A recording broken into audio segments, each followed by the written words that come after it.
Guys, tama dala ko oh. Nagkabigat-bigat. Hindi pa nga nakapagtrabaho, pawis na oh. Tatawid ako sa ilog.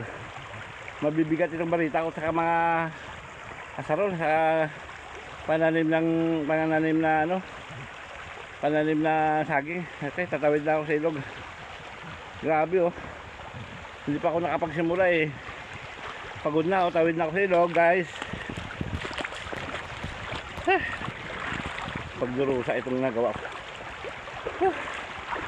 Ang aga na pinitin siya.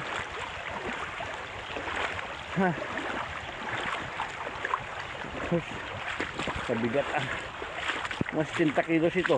100 kilo. Aray ko. Aray.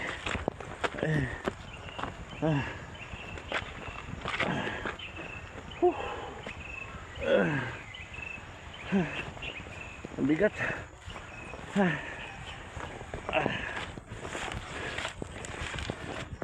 Skuday. Hindi pa nakasimula trabaho. Pagod na sobra.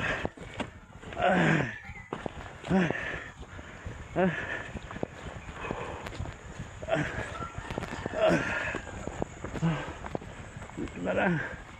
Pagod na. Taragas yan. Kabibigat. So guys,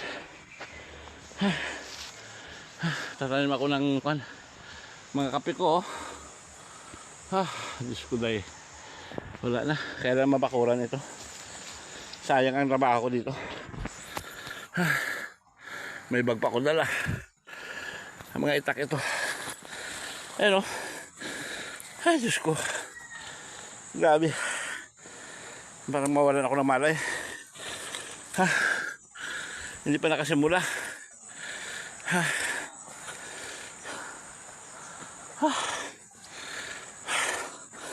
Para may saysay ang punta ko dito, mabakuran ko ito. Magtanim ng saging. Yung dala ko na yan, puro saging yan. Ayan o, isang sako galing sa kabilang bundok. Sarol, barita. Yan o, tamo o. Dinadaanan ng kalabaw.